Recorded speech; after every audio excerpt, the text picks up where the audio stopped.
लड्डू गोपाल को साथ में ले जाना वैसे तो लोगों की श्रद्धा और आस्था के ऊपर निर्भर है। हम अपने भगवान को किसी भी रूप में प्रेम कर सकते हैं। हर व्यक्ति को अपने ईश्वर को पाने का, प्रेम करने का हर तरीके से अधिकार है। लेकिन लड्डू गोपाल को आप बच्चे का रूप समझते हैं। हम सब क्या कहते हैं कि बच्चे हैं, हम उनको सुलाते हैं, निलाते हैं, खिलाते हैं। ऐसे ही कई बार आपने देखा होगा लड्डू गोपाल को साथ लेना शुभ नहीं माना जाता है। आप आस्था का विषय, वो विषय अलग है।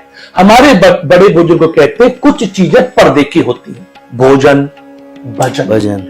भजन यानी कि आप अपने ईश्वर का दिखावा बिल्कुल भी ना करें।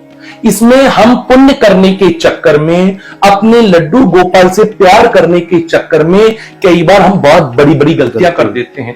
कई जगह हम भोजन करते हैं, वहां व्यवस्था नहीं होती है लड्डू गोपाल के रखने की, तो हम क्या करते हैं अपनी कार में छोड़ देते हैं। एक तरफ आप उसको अपना बच्चा मान रहे हैं, दूसरी तरफ आपने होटल में इसलिए नहीं रखा कि वहां शुद्धि नहीं है, आपने एक चीज से तो बचा दिया। दूसरा पाप कर दिया, गाड़ी ऑफ है, बंद गाड़ी में अकेले लड्डू गोपाल बैठे, तो उनको अकेलापन बिल्कुल प्रिय नहीं है।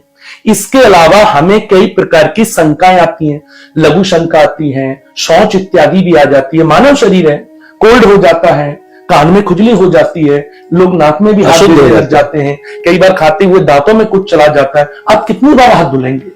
भगवान को सबसे ज्यादा अगर कोई चीज प्रिय है तो वो स्वच्छता प्रिय है, पवित्रता प्रिय है। गाड़ी में आप लोग कई बार ना चाहते हुए भी किसी की बुराई पे बात करने लग जाते हैं, किसी की निंदा करने लग जाते हैं। अब आप कल्पना करिए, जिस ईश्वर को आप अपना बच्चा मान के साथ चल रहे हैं, उसके समक्ष आप किसी की बुराई कैसे कर सकते हैं?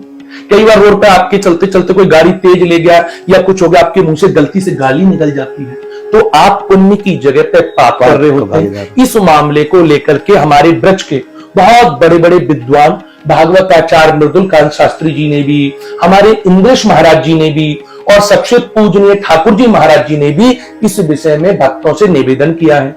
एक तो मैंने मामला सुना था वृंदावन बिहारी लाल के, ब्राह्मणों ने भी, वहां के लोगों, गोस्वामियों ने भी ये बात बोली है। तो मैं तो सभी से ये कहूंगा कि आपकी आस्था आपके ईश्वर से, उसको आप जग जाहिर ना करें। भजन हमेशा पर्दे का होता है। आपने देखा होगा लोग माला करते हैं तो छुपा के करते हैं, तो इसको पर्दे में ही रहने दें। अपने और अपने ईश्वर के सम्मान संवाद को एकांत में होने दें, उसको साथ लेकर के ना चलें। आप पुण्य की जगह पर पाप के भागी बन जाते हैं, आप अशुभता ले जाते हैं।